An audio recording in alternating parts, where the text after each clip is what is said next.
Hello बच्चों। तो जैसा कि प्रीवियस वीडियो में मैं डिफरेंशिएशन बता रहा था आपको, और अभी भी डिफरेंशिएशन को ही कंटिन्यू करते हैं क्योंकि उसमें कुछ चीज़ें रह गई हैं और उसका समझना बहुत ज़रूरी है। अभी तक मैंने आपको समझाया कि जो डिफरेंशिएट करते हैं किसी ऐसे टर्म के रिस्पेक्ट में जो कि उस इक्वेशन में है ही नहीं, जैसे a square b square c square का मैंने बताया आपको कैसे डिफरेंस। दूसरा क्या था? Direct differentiation. डायरेक्ट मतलब y is equal to x square plus 5x, कुछ भी रहेगा x के रिलेशन में रहेगा। और तीसरा इनडायरेक्ट डिफरेंशिएशन। इनडायरेक्ट डिफरेंशिएशन जो है y is equal to u square plus something, मतलब u जो कि y का फंक्शन है और u जो है फिर x का फंक्शन, मतलब u x के साथ रिलेटेड रहेगा। तो उसके लिए मैंने क्या बोला था? D Y by D x लिखोगे तो D Y by d u into d u by D x करोगे, मतलब दो बार डिफ्रेंशिएट को मल्टीप्लाई कर दोगे तो आ जाएगा। ठीक है, यू बोलो या कुछ भी बोलो उसको, उससे फ़र्क नहीं पड़ता है। और कुछ मैंने ये भी बता दिए थे बेसिक, ई की पावर एक्स है अगर तो उसका क्या होता है? D Y by D X e x ही रहता है। ठीक है, sine x y is equal to sine x है तो उसका कॉस एक्स हो जाता है, कॉस एक्स है तो माइनस साइन एक्स होता है। ठीक है, नेचुरल लॉगरिदम है, मतलब y is equal to l n e या लॉग ई के बेस पे अगर x है तो उसका क्या हो जाता है? 1 by x, d Y by D x is equal to 1 by x. तो इतना आप समझ गए हो। अब क्या है कि इतना समझने के बाद थोड़ा सा प्रॉब्लम तब हो जाता है, जैसे उतना समझ गए हो तो आप सब समझ गए हो, लेकिन फिर भी अब जैसे मैं बोलूं कि y इज इक्वल टू ई की पावर माइनस 4x। ठीक है, अब इसको डिफरेंशिएट करना हुआ d Y by D x, तो क्या करोगे? ठीक है, ये बताना है। अब ऐसे मैं बोलूँ y is equal to sine omega x। ठीक है, तो यहाँ पे d Y by D x क्या होगा? D Y by D x क्या होगा? ठीक है, y is equal to a plus B x के पावर n। तो यहाँ पे कोई बोले डी वाई बाई डी एक्स क्या होगा? ठीक है, इस तरह का बोलेगा। अब क्या करोगे? अब इसको बता पाओगे? अभी तक जितना मैंने बताया डिफरेंशिएशन का, उसके अकॉर्डिंग ये कर पाओगे? नहीं कर पाओगे। लेकिन जो मैं बताया हूँ उसी से आएगा, उसी से आएगा। कैसे? अभी तक वहाँ एक दिया रहता था फंक्शन y, जैसे y क्या था? फंक्शन ऑफ u के साथ रहता था, और u x के साथ इसका कुछ रिलेशन रहता था। तो हम क्या लिखते थे? D Y by D x अगर निकालना रहता था तो क्या लिखते थे बेटा? D Y by d u into d u by D x. तो डी यू से डी यू कट जाएगा तो आ तो जाएगा ना d Y by D x. यही करके निकालते थे। तो ये दिया रहता था। अब यहाँ पे दिया नहीं है, यहाँ पे डायरेक्ट फंक्शन दिया है, इसमें u और कुछ इस तरह का नहीं है, लेकिन हमको निकालना इसी तरीके से पड़ेगा। ठीक है, तो हम क्या करेंगे कि हम मान लेंगे, यहाँ पे ऐसे जगहों पे हम क्या कर लेंगे? वी एज्यूम ए सेपरेट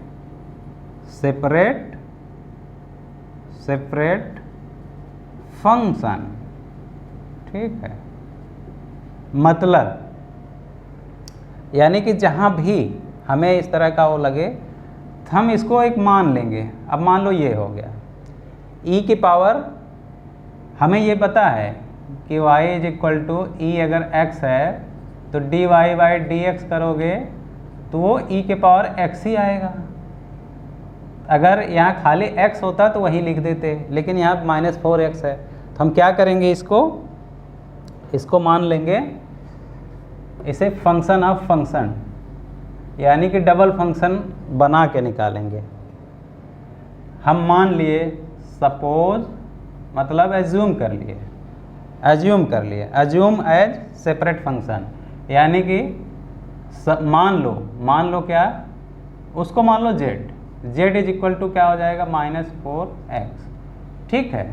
तो बेटा इसको अगर लिखना हुआ तो क्या लिखोगे, y is equal to -4x की जगह पे क्या लिखोगे, z लिखोगे, तो y is equal to e⁻z हो गया।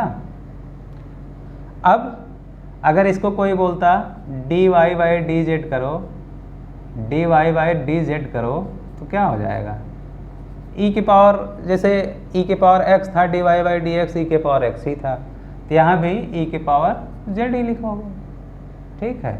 ये मान लिया था मैंने, मान लिया एक दूसरा फंक्शन मैंने मान लिया z, और z किसके बराबर है, -4x के, तो dy/dz क्या हुआ, e⁻z।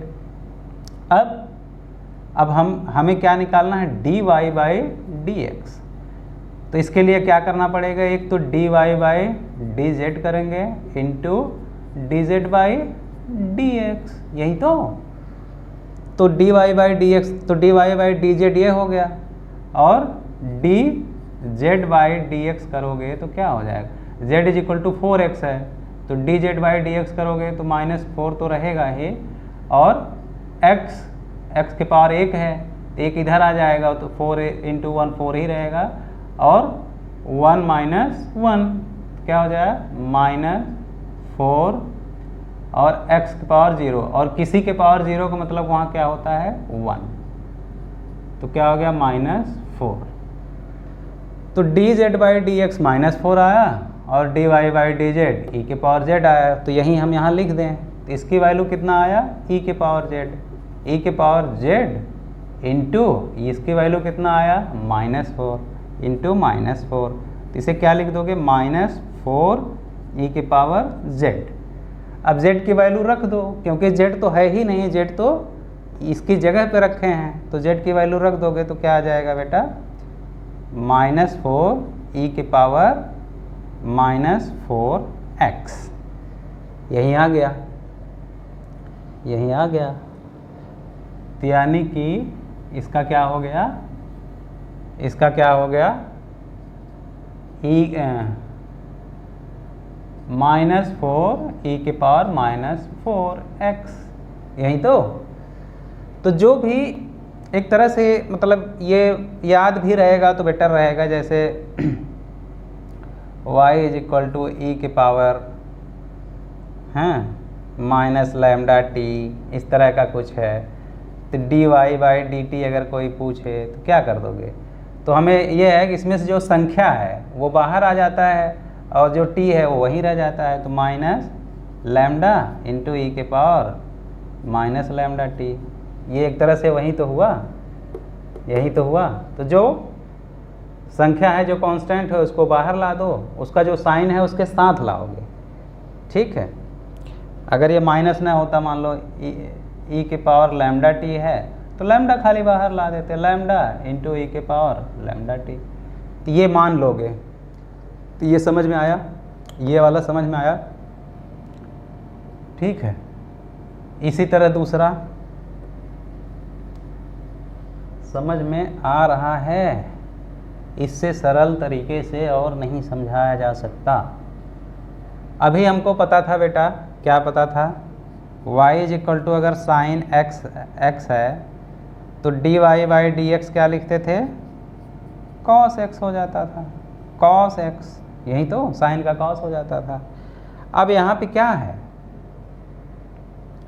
यहाँ पे y is equal to sine omega x है, y is equal to sine omega x, तो यहाँ पे क्या करोगे, मान लो क्या, z is equal to omega x, तो अभी इसको लिखना हुआ तो क्या लिखोगे, y is equal to sine z, तो dy/dz लिखते तो क्या हो जाता बेटा, cos z, यही तो, और dz/dx लिखोगे तो क्या हो जाएगा, एक ही पावर है तो वो ख़त्म हो जाएगा, और ये ओमेगा बचेगा, ठीक है। और हमको निकालना क्या था, dy/dx, तो dy/dx मतलब D Y by D Z करोगे into D Z by D x. तो D Y by D Z की वैल्यू पहले रख दो, D Y by D Z की वैल्यू कॉस जेड क्या हो गया, क्या हो गया, cos Z into D Z by D x करोगे तो क्या आया, ओमेगा, मतलब ओमेगा इधर आ गया और कॉस, अब जेड को क्या माने थे, ओमेगा एक्स, तो लिख दो ओमेगा एक्स।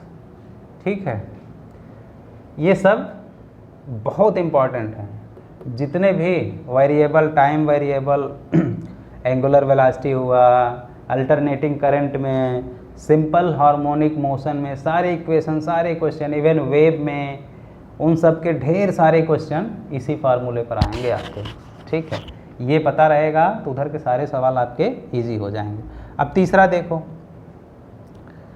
तीसरा बोला है, अब खाली x के पावर में दिया होता तो आप खट से कर लेते, लेकिन यहाँ क्या है, a plus B x, b का होल स्क्वायर।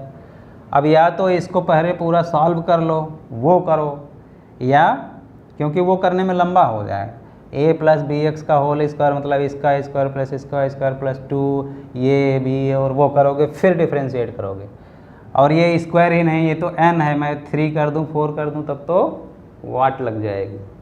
तो इसके लिए क्या करोगे, कुछ नहीं, कुछ नहीं, फिर मान लो क्या मान लो, z is equal to a plus B x के power n, z is equal to A X plus B X. ठीक है, okay, A X plus B X को z मान लो। तो यहाँ पे क्या है, इसको तब क्या लिख दोगे बेटा, y is equal to z के पावर n, z को इतना मान लिए, जो अंदर वाली चीज़ है उसको z मान लिए। तो अभी क्या इक्वेशन लिख सकते हो, y is equal to z की पावर n। तो D Y by D z क्या लिखोगे, जैसे अब पावर वाला मैं बताया हूँ, n इधर आ जाएगा, z n-1 यही तो आएगा, ये हो गया। और इधर से D Z by D x निकालना हुआ तो क्या लिखोगे, ये तो कांस्टेंट है, तो कांस्टेंट को डिफ्रेंशिएट करते हैं 0 हो जाता है। और इधर क्या है बेटा, बी एक्स, तो एक एक्स, बी तो बी ही रहेगा, और x पावर 1 है तो 1 से मल्टीप्लाई करोगे 1 ही, और इंटू एक्स के पावर 1 माइनस 1 करोगे तो 0 आ जाएगा। मतलब क्या आ गया, b आ गया, ये 0 ही हो गया, b इंटू 1 0 b। तो डी जेड, और हमें क्या निकालना है, D Y by D X, इसको क्या लिखोगे, D Y by D Z into D Z by D X. अब D Y by D Z लिख दो, क्या लिखोगे, एन जेड के power n-1 into D Y by D Z by D x क्या है, b है, इंटू b। अब z की वैल्यू, z तो हमने माना था, क्या माना था, a प्लस बी एक्स, तो लिख दो n इंटू ए प्लस बी एक्स के पावर n-1, ठीक है, इंटू b इंटू b, यही तो, बस हो गया। तो डिफरेंशिएशन में बस यही सब है, यही सब है, ओके। इससे ज़्यादा कॉम्प्लिकेटेड और कुछ नहीं होगा। अब कोई भी एग्जांपल वो दे दे, जैसे कुछ एक एग्जांपल मान लो दे दिया, अब कोई कुछ बोल दिया कि वेलोसिटी इज इक्वल टू, ठीक है, velocity is equal to sine omega T minus E के पावर 4 ई के पावर 2 माइनस 2t प्लस, ठीक है, प्लस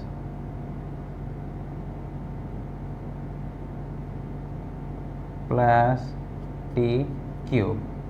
मान लो इस तरह का दे दिया, कुछ इस तरह का दे दिया, तो हमें वेलोसिटी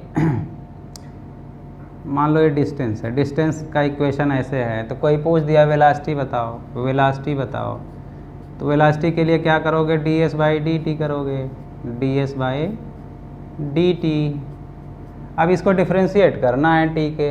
अब देखो सब बताया हूँ मैं, अलग अलग हैं, अब उसको एक साथ दे दिया है, तो इसको करोगे तो कैसे करोगे, मैंने जैसे z मान के बताया था, तो क्या होता है, खाली जो t के साथ है, जो फंक्शन वाले के साथ है, उसको बाहर ला दोगे, क्या हो जाएगा ओमेगा, और साइन का क्या हो जाता है बेटा कॉस, और ओमेगा टी यहाँ रहेगा ही, माइनस ई के पावर -2 है, -2t है, तो ई के पावर इस तरह का रहता था, तो क्या करते थे, जो नंबर है, जो फिक्स नंबर है, उसको इधर ला दोगे, तो माइनस है -2, और ई के पावर फिर वहीं रहेगा, जो है वो 2 के पावर 2t रहेगा ही, और t क्यूब को डिफ्रेंशिएट करोगे तो क्या हो जाएगा 3t, और यहाँ पे 3 में से 1 निकल गया, ये हो गया, बस यही हो गया, ये आंसर हो गया, ये इसका आंसर हो गया, यही वेलोसिटी हो गई।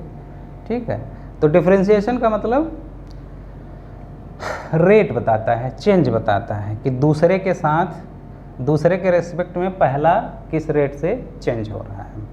ठीक है, तो इस पे क्वेश्चन बनते हैं, बहुत सारे क्वेश्चन बनते हैं। अब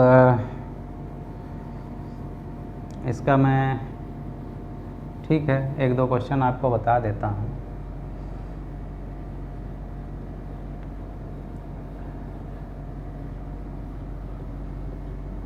इतना इजी हो गया है डिफरेंशिएशन कि आप हर सवाल लगा सकते हो। अभी मैं क्वेश्चन बताऊं, साबुन का बुलबुला है, साबुन का बुलबुला, बचपन में बच्चे साबुन का घोल लेकर उसमें एक आता है फुलाने वाला, वो करोगे तो बुलबुला निकलता है, छोटा होगा बड़ा होगा, बड़ा जितना हवा भरोगे बढ़ता जाता है, बट यह है कि एक टाइम के बाद वो फट जाता है। तो कोई बोले अगर कि साबुन का बुलबुला बना रहे हो, पहले छोटा था और बड़ा हुआ और बड़ा हुआ, जैसे जैसे फूंक मारते गए, ठीक है,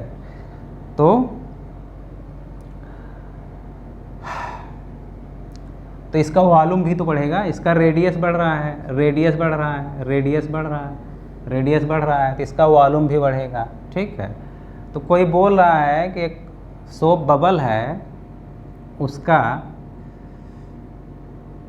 रेट ऑफ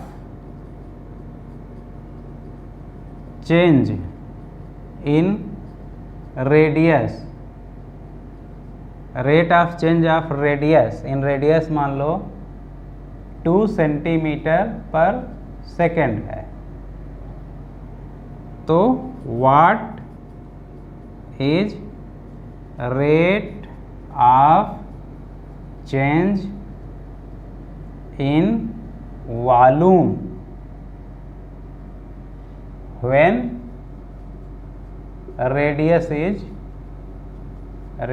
इज 4 सेंटीमीटर, ये बताना है, ये बताना है।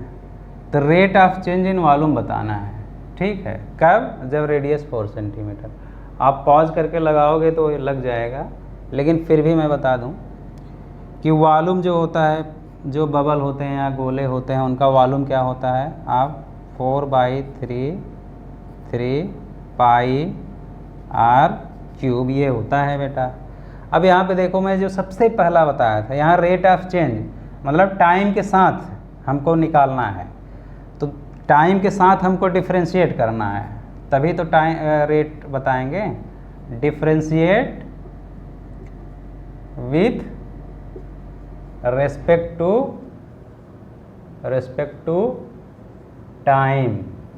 अब देखो टाइम टी इसमें इक्वेशन में है ही नहीं, तो ये सबसे पहला बताया था जो मैं, कि जो चीज़ इक्वेशन में नहीं है, किसी तीसरे चीज़ से आप डिफरेंशिएट करोगे तो कैसे लिखोगे, इधर लिखोगे dv/dt। इधर जो कांस्टेंट वाली चीज़ें हैं यार, उनको तो कुछ करोगे नहीं, कांस्टेंट मल्टीप्लाइड है ना, अगर प्लस में होता है कांस्टेंट 4/3 पाई प्लस होता, तो प्लस होता मतलब एक अलग एंटिटी होती, तो इसको 0 कर देते, लेकिन यहाँ पे r के साथ है तो ये 0 नहीं होगा, पाई तो रहेगा ही। अब देखो r को हमको डिफ्रेंशिएट करना है, r³ है ना, इसको dt करना है। तो मैंने स्क्वायर और वो सब पहले बताया था आपको, पहला वाला वीडियो देखना पड़ेगा तभी समझ में आएगा। तो 4/3 पाई तो रहेगा ही। अब यहाँ पे 3r² लिख दोगे इंटू dr/dt। r² क्यों लिखे? क्योंकि dr है तो एक 2r ये, तो वो डायमेंशनली करेक्ट होना चाहिए, ये हुआ। ठीक, यही rate of change in volume है, यही हमें बताना है। अब इसमें देखो क्या क्या दिया है, dr/dt का मतलब रेट ऑफ, देखो rate of change in radius, यही तो हुआ। Rate of change in radius कितना दिया है बेटा? 2 सेंटीमीटर पर सेकेंड। और r की भी वैल्यू दिया है, r की वैल्यू कितना दिया है? 4 सेंटीमीटर। तो इधर रख दो 4/3 पाई इंटू 3, r की वैल्यू कितना है? 4, तो 4 इंटू 4, r² मतलब 4 इंटू 4, और rate of change in radius कितना है? 2। ठीक है, ये गया। तो इसको देखोगे तो क्या हो जाएगा, मतलब 4 की पावर 3, 4 चौका 16 चौका 64 दूना 128 पाई की भी वैल्यू रख दोगे 22/7 तो आंसर निकल आएगा। तो समझ गए, बेसिकली कहने का मतलब ये है।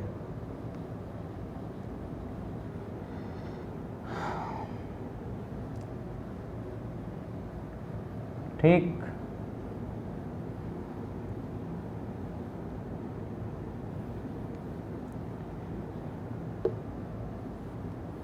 तो इस पे बहुत क्वेश्चन बनते हैं, बहुत सारे क्वेश्चन। अब जैसे मैं ये पूछूं, अब जैसे सिंपल पेंडुलम है बेटा, पेंडुलम है तो पेंडुलम जो डिस्प्लेसमेंट होता है क्या लिखते हैं? y = a sin ωt। ठीक है, ये पेंडुलम का डिस्प्लेसमेंट है, इक्वेशन यही है।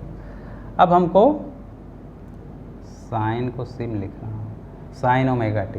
अब कोई पूछे इसकी वेलोसिटी, मान लो यहाँ पे किसी भी पॉइंट पे है, मान लो वो बोले कि t ये टाइम है, तो अभी खाली हमको ये पूछे कि वेलोसिटी बताओ, इसका डिस्प्लेसमेंट ये है, तो वेलोसिटी क्या होगा बेटा?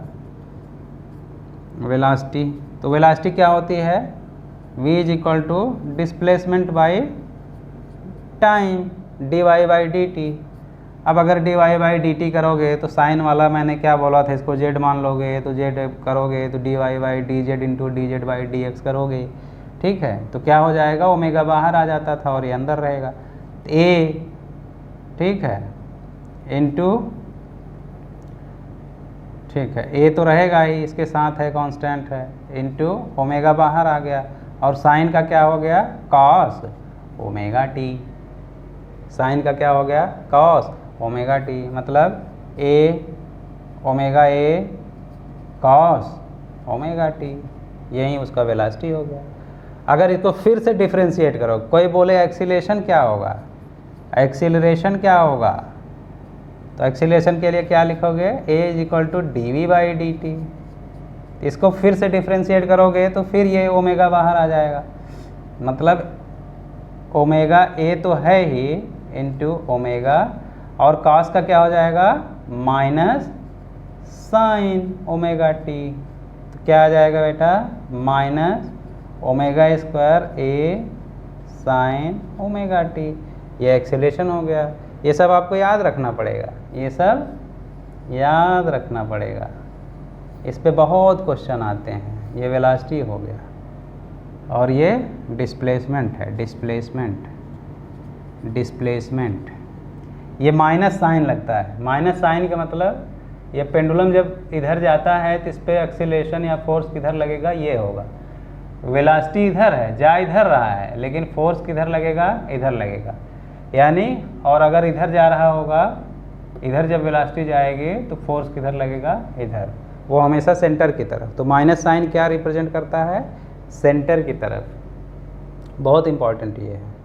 अब इसमें एक बहुत इंपॉर्टेंट चीज़ और मैं बता दूं, फिर डिफरेंशिएशन आपका ख़त्म।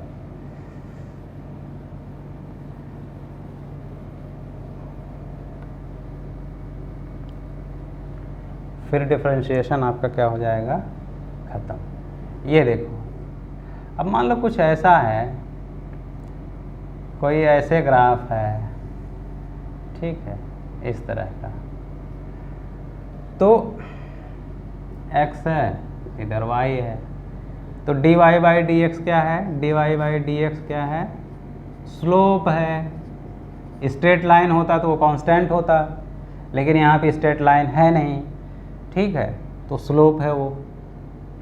अब देखो,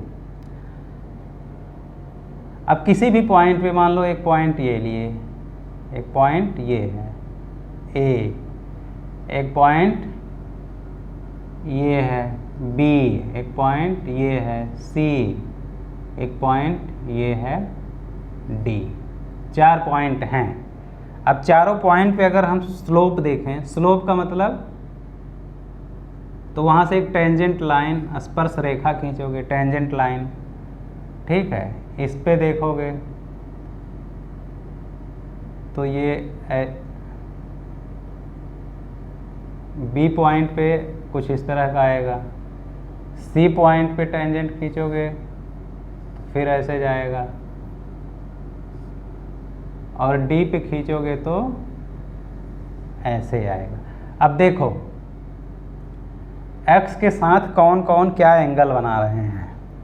ये है पॉइंट ए वाला क्या है, ये पैरेलल लाइन है, एक्स के समानांतर है, पैरेलल है, तो ये एंगल क्या बनाया, थीटा क्या हो गया, 0।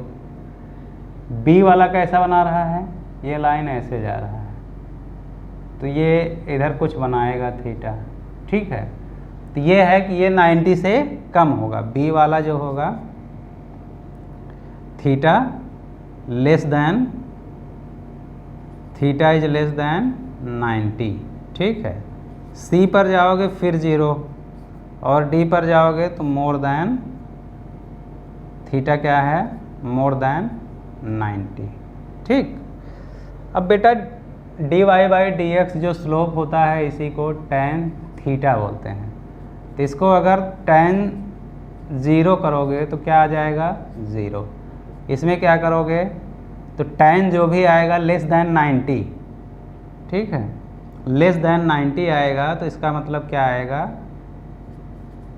tan थीटा जो होगा वो क्या होगा, पॉजिटिव वैल्यूज, ठीक है, और इस पर 90 से 180 तक जाओगे तो tan की वैल्यू क्या हो जाती है, निगेटिव, उधर जाओगे तो निगेटिव हो जाती है, तो tan थीटा इधर क्या होगा, निगेटिव वैल्यूज आएंगी, ठीक है, निगेटिव वैल्यूज आएंगी।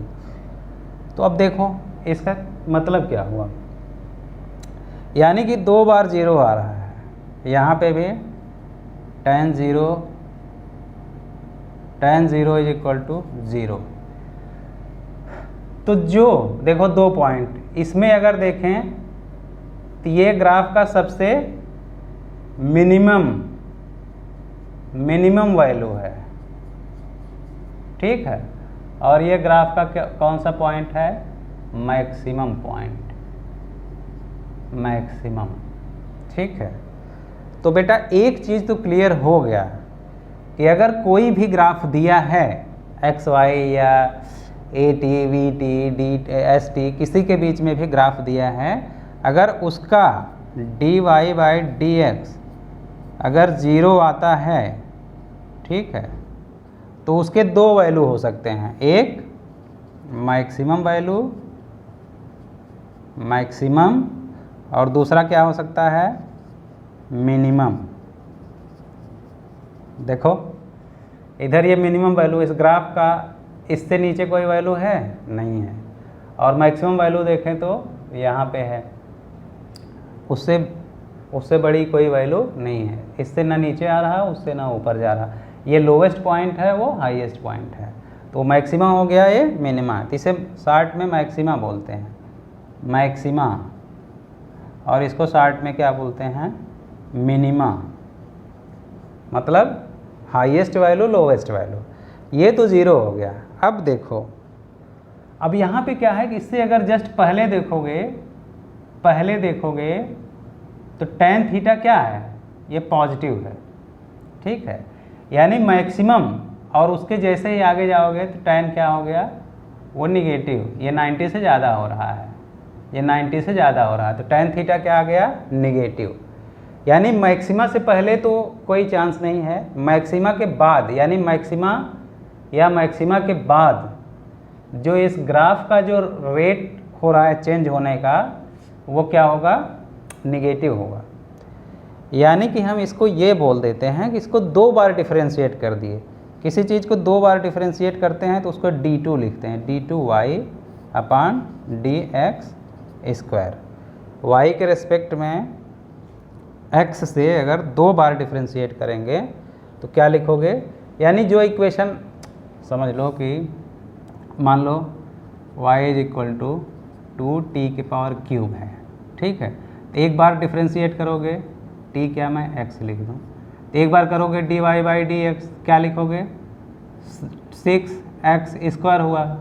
अगर फिर से इसको डिफरेंशिएट करना हुआ तो d2y लिखोगे, नीचे dx स्क्वायर, तो फिर से करोगे तो 6 इंटू 2 और x पावर 2 माइनस 1, एक और कम कर दोगे तो क्या, ये तो 12 हुआ, ये x हुआ, तो 2 बार डिफरेंशिएट कर दिए तो उसको ये लिखेंगे।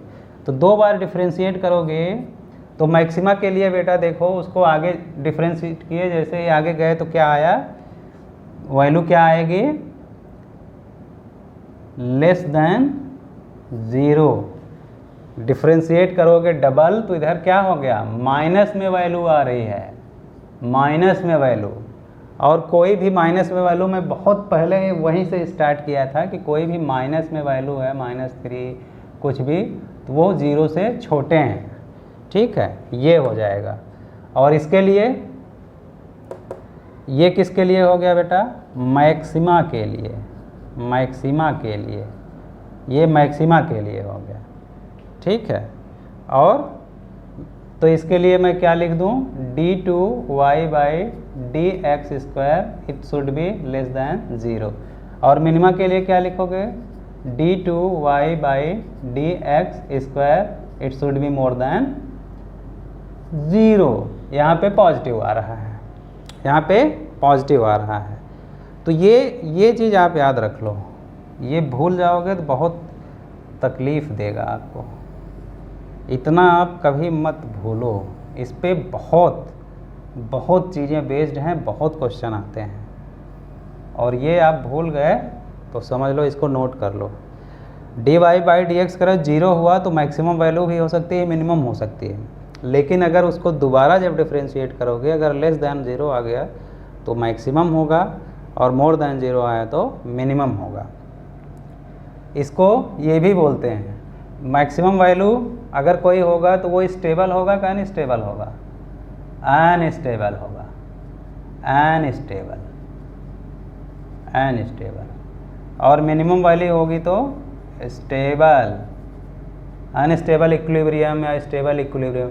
यहाँ पे कोई बॉल रखोगे, बॉल ऐसे रखोगे तो ये रुका रहेगा, थोड़ा टेढ़ा मेढ़ा करोगे तो फिर आके, लेकिन यहाँ पे अगर कोई बॉल रखोगे, ज़रा सा भी टेढ़ा किए तो धाड़ से गिर जाएगा, या तो उधर या तो इधर, इसीलिए इसको अनस्टेबल इक्विलिब्रियम बोलते हैं। ये सब मैं आपको वर्क पावर एनर्जी और उसमें बताऊंगा, अनस्टेबल और उसका क्या मतलब होता है, ठीक है बेटा, इतना आप समझ जाओ। अब फट से मैं आपको अब जैसे किसी बॉल को फेंकते हो, ऊपर फेंकते हो, तो h is equal to u velocity से फेंके ut minus half gt square, ठीक है। तो कोई पूछे कि मैक्सिमम h के लिए कितना, हाउ मच टाइम कितना लगेगा, तो क्या करोगे, मैक्सिमम h निकालना है तो इसको डिफरेंशिएट कर दो, dh बाई डी टी। तो क्या लिखोगे यू टी का, तो खाली यू रह गया, टी निकल गया, -1/2 इंटू एक 2 इधर आ गया, जी तो है ही, टी के पावर 2 था तभी 1 रह गया। और मैक्सिमम के लिए क्या होना चाहिए, 0 होना चाहिए। ठीक है, तो इसको 0 कर दिए तो क्या हो गया u माइनस, ये देखो 2 से 2 कट गया, u minus g t is equal to 0। तो t इज इक्वल टू क्या हो गया बेटा u बाई जी। ठीक है, तो मैक्सिमम हाइट के लिए t is equal to u by G, वैसे भी आपको याद होगा t is equal to u by G. इस पर भी क्वेश्चन बनते हैं। तो डिफरेंशिएशन इसी के साथ आपका ख़त्म हो गया बच्चों। डिफरेंशिएशन पे बहुत सवाल आएंगे, सारे सवाल अभी मैं नहीं लगवा रहा हूँ क्योंकि जैसे जैसे चैप्टर आएंगे हम सवाल लगवाते जाएंगे। बट ये है कि यहाँ पे आपका कॉन्सेप्ट भी क्लियर